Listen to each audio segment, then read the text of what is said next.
நேர்மையான ஒரு அரசாங்கத்தை தமிழக மக்கள் பெற வேண்டும். மக்களின் உரிமைகள் பாதுகாக்கப்பட வேண்டும்.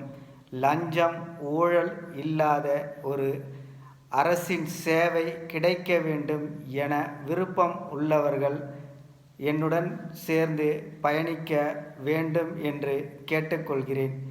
ஒரு நேர்மையான அரசாங்கத்தை நாம் வெகு விரைவில் அமைப்போம். இந்த தமிழகத்தில் அதற்கான வேலைகளை தொடர்ச்சியாக செய்வோம்.